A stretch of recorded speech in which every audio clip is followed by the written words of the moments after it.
Now, our top story of the hour, US President Donald Trump ordered the US military to immediately resume testing nuclear weapons for the first time in 33 years, minutes before beginning a high-stakes meeting with Chinese President Xi Jinping. Trump made the surprise announcement on Truth Social while he was aboard his Marine helicopter flying to meet Xi for the trade negotiating second session in Busan in South Korea.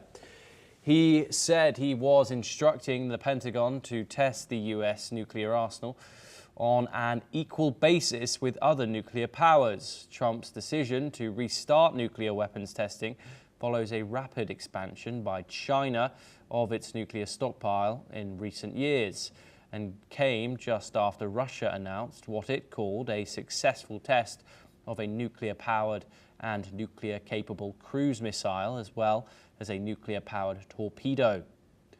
Okay, now joining us to discuss this is Rabinder Sachdev. He's an international affairs expert and he joins us live from New Delhi. Thank you much, Rabinder, for joining us here on NewsX World. Pleasure to have you. Okay, just before this hugely significant meeting between Chinese Premier Xi Jinping and Donald Trump drops this bomb, if you pardon the pun. 33 years since nuclear testing has happened on US soil, and it happens under Donald Trump's quote-unquote newly renamed Department of War. What does this signal to the world? Thank you. A pleasure to be with you. Pleasure. It's a very surprising announcement. That's one. Secondly, it could be said that he made this statement in order to kind of some way convey the optics or optopolitics of America as a superpower before going into the meeting with Xi Jinping. It could be that also. But it could also be that he was meaning to refer to actually nuclear platforms, not nuclear weapons. It could be that also. It is not very clear as to what he meant by that, I think, as of now. Now, if in terms of testing of nuclear weapons, I mean, America already has 1,600 or so. Russia also has 1,600 or so. They're limited by a mutual treaty, which will expire next year, by the way. China has maybe around 600. And as you rightly said, yes, China has been ramping up its stockpiling. Now, whatever that be, I do not know, actually. I think at this point of time, we do not know what exactly Trump means by that. Does he mean that, America will develop more nuclear weapons and you do a testing when you develop, or maybe you're testing in routine? But when he says that nobody else is testing nuclear weapons as of now, what is happening is that countries are testing nuclear platforms or platforms on which nuclear weapons can be used, right? Like Russia has been testing, yes. North Korea has been testing its hypersonic missiles just a couple of days before Trump landed. South Korea has, come up with this short-range, very powerful, road mobile strategic ballistic missile, which could carry a nuke also.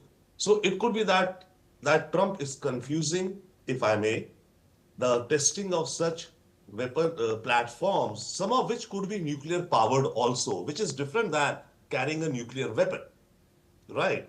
So it could be a mix of these things, but on the whole, this is a very surprising statement. Let us see or wait to hear what next.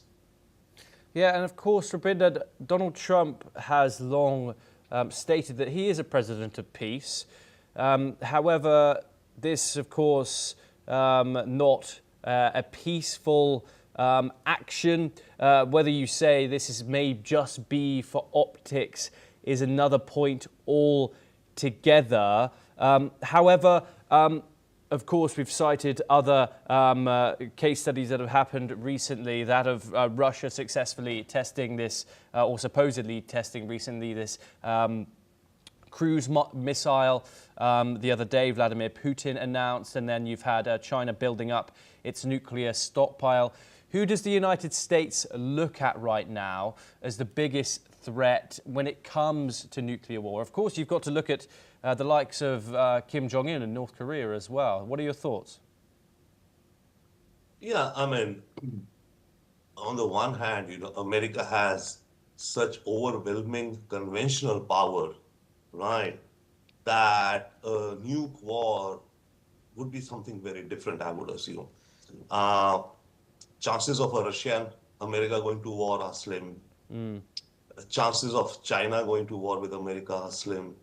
Unless, of course, the issue of Taiwan heats up and then, something spirals down and out. But yes, what could be is even the North. I mean, North can threaten. North threatens. That's what North wants. That it can reach America, and Trump America does not want that.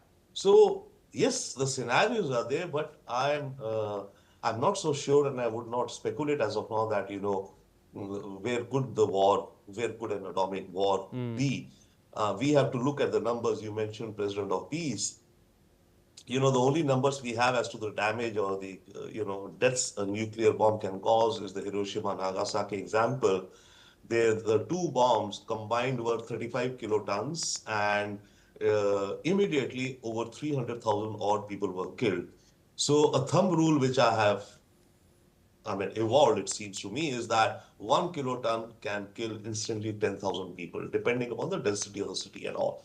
Now, the weapons that these guys had are 50 kiloton, 100 kiloton, 500 kiloton.